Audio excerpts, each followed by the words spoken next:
Hello everyone, welcome back to my channel Mast Mariyam to a new blog. তো তোমাদেরকে তো বলেইছিলাম রবিবার মানেই হলো আমাদের কাছে একটু ঘোরাঘুরি।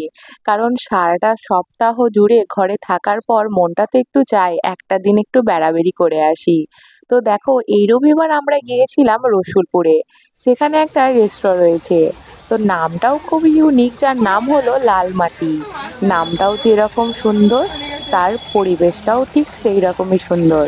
তো দেখো, যাওয়া মাত্রই রয়েছে সুন্দর একটা ছোট্ট পন্ড, যার মধ্যে রয়েছে রং বেরঙের মাছ।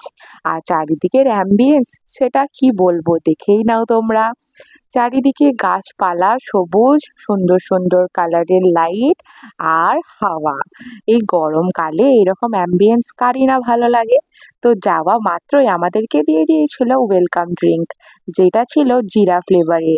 খেতেও যেরকম সুস্বাদু, আর ওইখানকার মানুষের ব্যবহারও ঠিক সেই রকমই মিষ্টি। তো আমরা খাচ্ছিলাম এইদিকে জিরা ড্রিঙ্ক, আর আমাদের মেয়েও খেতে চাইছিল, বাট ওর তো নাক দিয়ে সর্দি ঝরেই যাচ্ছে, সেই জন্য ওকে আমরা দিতে পারলাম না। তারপরে আমাদেরকে মেনু কার্ডটা দিয়ে দিয়েছিলেন।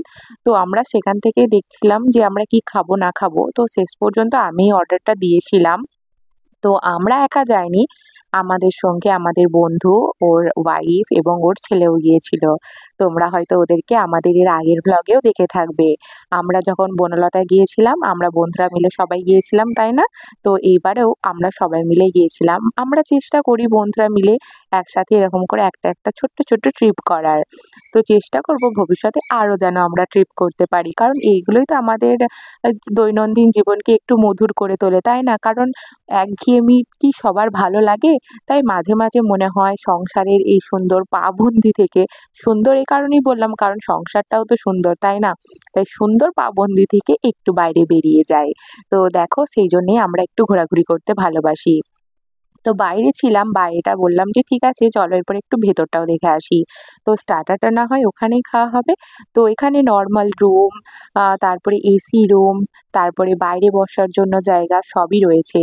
তো আমরা এটা এসি রুমেই গিয়েছিলাম। তো ওখানে দেখতেই পাচ্ছ ফাঁকা একদম, খুব সুন্দর অ্যাম্বিয়েন্স, ঠান্ডা ঠান্ডা আবহাওয়া। লাইটিংগুলো দেখে তো ছেলে মেয়েদের খুবই ভালো লাগছিল। তো দেখো, তারপরে আমরা সবাই বসে পড়লাম, আর আমরা তারপরে স্টার্টার অর্ডার করেছিলাম। আমরা চিকেন ললিপপ অর্ডার করেছিলাম, বাট ওনারাই প্রেফার করলেন যে চিকেন পকোড়াটা খাওয়ার জন্য। তো আমরা বললাম ঠিক আছে চলো, যেটা বলছে নেওয়াই যাক না, দেখি না কিরকম টেস্ট। তো সত্যিই খুব সুস্বাদু খাবার ছিল। আর আমাদের ছানা দুটো দেখো, এর আগে যখন বেড়াতে গিয়েছিলাম দুজনাই তখন হামাগুড়ি দিয়ে চলতো, এখন প্রায়ই চলতে শিখে গেছে দুজনেই। তো এখন আবার ওদের মধ্যে ফ্রেন্ডশিপও হয়েছে, একে অপরকে আবার খাইয়েও দিচ্ছে, আবার নিজের হাতে খেতেও চাইছে। আমার মেয়ে তো এখন নিজের হাতে খেতেই চায় সব সময়, আমার হাতে তো খেতে চায় না বললেই চলে। কবে যে ওকে খাইয়েছি, এখন শুধু নিজের হাতেই খাবো এই ধান্দা। তো ঠিক আছে, খাওয়া দাওয়ার পর্বটা একটু শেষ করলাম, মানে স্টার্টার খাওয়ার। তারপরে আমি বললাম আমার কটা ছবি তুলে দাও, তো ওর পাপা আমার ছবি তুলে দিচ্ছিল। তারপরে মেয়েরও কটা ভিডিও বানালাম। তারপরে মেয়েকে আর আমাদের যে ভাইপোটা গিয়েছিল, মানে বন্ধুর ছেলে, ওকে আমাদের দুটো ছানাকে দিয়ে দিয়েছিল ড্রিঙ্ক হিসাবে ফ্রুটি। তো ওরা তো খেতে পারবে না নিজের হাতে, খাওয়া মানেই হচ্ছে গায়ে ভর্তি করে ফেলা। তো ঠিক আছে বললাম তোমরা তাহলে ওগুলো নিয়ে খেলা করো। তো ওরা খেলা করতে রইলো। তারপরে আমরা আবার একটু বাইরে চলে গেলাম কিছু ছবি তুলবো বলে, একটু রিলস বানাবো, একটু ভিডিও বানাবো, সব কিছু স্মৃতিতে রাখার জন্য। দিয়ে বাইরে গিয়েছিলাম। ওখানে গিয়ে মেয়েকে তো ছেড়ে দেওয়া মাত্রই মেয়ে তো খুশির সীমা নেই। তো দেখো কিরকম ছুটে বেড়াচ্ছে। আমার খুব মনে পড়ছিল ওই দিনটার কথা, যেদিন বনলতায় গিয়েছিলাম আর হামাগুড়ি দিয়ে যা করে বেড়াচ্ছিল, সবাই এসে দাঁড়িয়ে দেখছিল। তো এখানেও সেই একই অবস্থা, মানে এত স্লিপ কাটছিল জায়গাটা যে ওরা এখন আবার গড়াতে গড়াতে যেতে পছন্দ করছিল, একটু করে হামা দিচ্ছে, একটু গড়িয়ে যাচ্ছে। তো চলতে খুব একটা চাইছিল না। তারপরে দেখো মাছের কাছে এসে কিরকম দুজনেই হা করে দেখছে যে এগুলো কি রে বাবা, এর আগে তো কোনোদিন দেখিনি। আর ওই যে একটা সাদা বড় মাছ দেখতে পাচ্ছ, ওই মাছটা আবার নাকি আঙুল কেটে দেয়, মানে সেজন্য ভিতরে হাত দিতে বারণ করছিল। খুব দুষ্টু মাছ ওটা, সেজন্য আমি ভুল করে একবার হাত দিতে গিয়েছিলাম, বাট মনে পড়ে যাওয়া মাত্রই হাত সরিয়ে নিয়েছিলাম। দিয়ে তারপরে এইদিকে চারিদিকে যে গাছপালাগুলো সেগুলো দেখছিলাম, কারণ মাহিনের পাপার একটু গাছ লাগানোর শখও রয়েছে।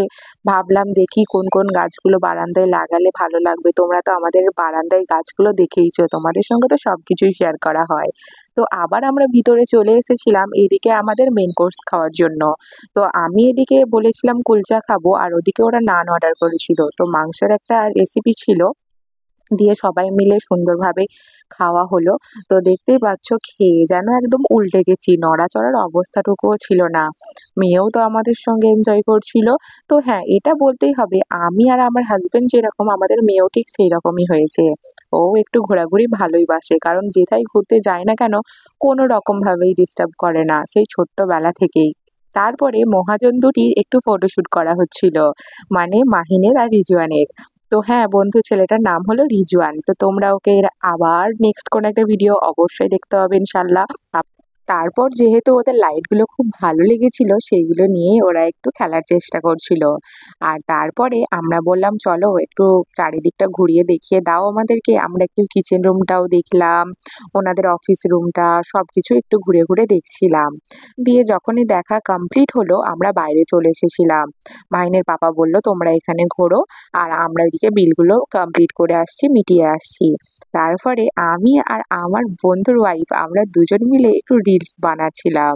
আর এদিকে আমাদের ছানাগুলো দেখো, এই গাছগুলো, এই মাছগুলো দেখে ওরা কি এনজয়টাই না করছে। অবশেষে এই সুন্দর মনোরম পরিবেশকে টাটা বাই বাই করে আমরা রাত্রে চলে এলাম বাড়ি।